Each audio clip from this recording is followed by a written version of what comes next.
Hello friends, and welcome to the studio slash back office slash exercise room slash everything else.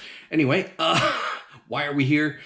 I thought I would do a little public service thing. As you may know, I am interested in melting metals, and so I kind of peruse auction websites looking for silver, particularly scrap silver.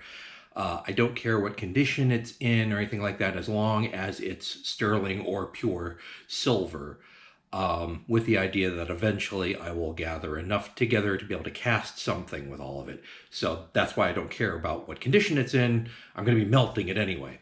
And the pure stuff I will be mixing in with the sterling along with a little bit of copper or aluminum to just make more sterling. It doesn't have to be pure silver. And matter of fact, the sterling has certain properties that are better for, long-term durability than just plain silver. But on some of these auctions, I've noticed these popping up, something like this. It's gold flake or gold foil, and it sells for pretty cheap. And I've seen these before. If you go to any town that has any significant mining history, gold mining in particular, of course, you'll see something like this. Sometimes they'll be on the end of a lanyard or something, so you can hang this little vial of gold flake from a little necklace or lanyard or something. And they sell for $3 to $5. So it seems like a pretty decent little souvenir. And if you are buying it just as a souvenir, it's just a shiny little thing to remind you of your trip to whatever mining town it was. Fine. It's your money. I mean, even if you're doing it for other reasons, it's your money. Go ahead and spend whatever you want on whatever you feel like, whatever makes you happy. If, however, you are thinking that that's a great deal, $3 to $5 for a little vial of gold flake or crumpled up gold foil, with the idea that it's an investment for the future, I'm going to warn you against that. Again, it's your money. I would recommend against it. 2 reasons. First one is whether or not it is actually $3 to $5 worth of gold. Now, I have my scale set up here. Let's see if I can get it to actually turn on. Little container, and let's see here. Mode. Carats, no. Look at grams. Okay, let's do one of these little vials. Let's see if I can actually get it to open. That would be a no. Okay. One moment. Okay, I'm back. Got some pliers. Managed to pry it off of there. Pour this into my container here. Or attempt to.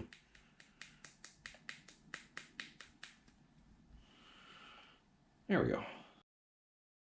Okay. Not even 1/10 of a gram. So let's empty the rest of these out.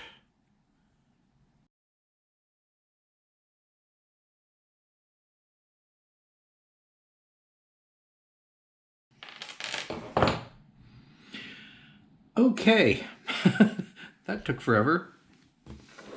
So, I've emptied 20 of these little vials into my container here.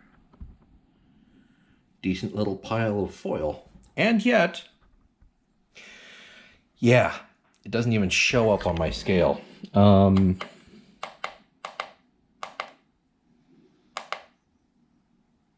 Okay, so I don't have a jeweler's scale handy, so this is the best I've got, and it's less than, we're just going to say, let's go grams. It is less than 0.1 grams for all of that foil. So let's just say, for giggles, that we have 0.1 0.99 grams of gold foil in here, and it's 24 karat gold.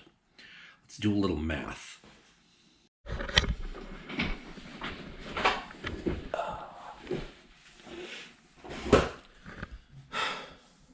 So, checking online for a moment.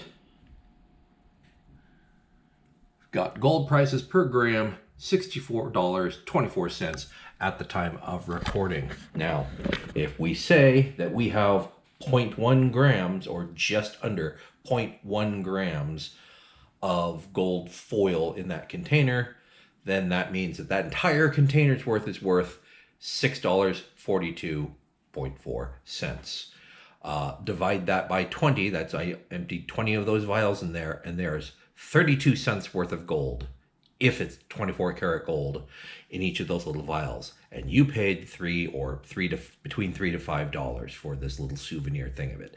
So somebody made money, and it wasn't you. Now, how much money did you actually, I guess, lose on this deal? I hate to put it that way, but you kind of did. Because this is under the assumption that what's in those containers is 24 karat gold foil. And I'm here to tell you that it's probably not. But we can find out. We've moved out here to my workshop / garage, and you're about to see why I deliberately chose these takeout plastic containers. I've actually doubled them up for this portion of the video because they will not react with this muriatic acid that I'm about to pour in. You can get this at any hardware store, and the idea here is that muriatic acid will not react with gold,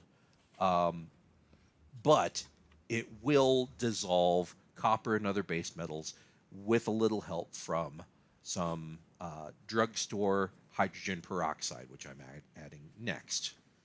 I think the way it works is the peroxide helps to oxidize the base metals, and then the oxidized base metals have a better chance of reacting with the muriatic acid.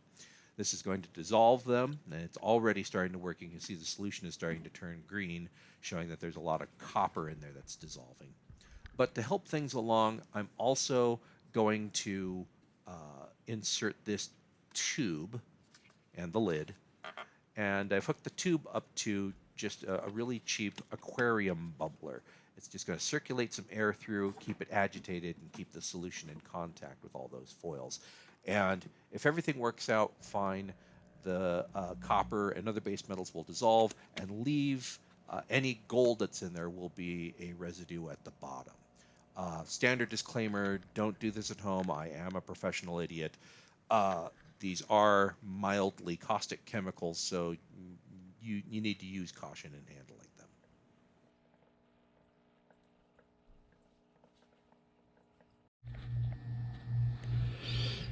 And there you have it. Because the foils have such a high surface to mass ratio, it took no time at all for that reaction to happen.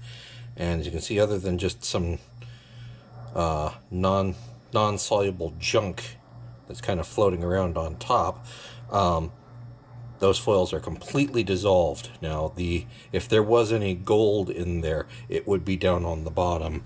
But as you can see, there's really nothing in there. If there is, I mean, it's microscopic if there is any gold in there, but I doubt that it was any gold. I think it was all brass, which is why we have this nice green solution of copper chloride. So there you have it. It's a fine souvenir, like I said, but don't think buying gold vials of gold foil off of from a gift shop is going to actually net you any sort of fungible, stackable gold amount of gold. And even if it was gold, it's not worth the amount that you're actually paying for it. So I thought that would be useful information for you for future reference. And I'll post more videos in the future if I have anything interesting to show you. So thanks for watching.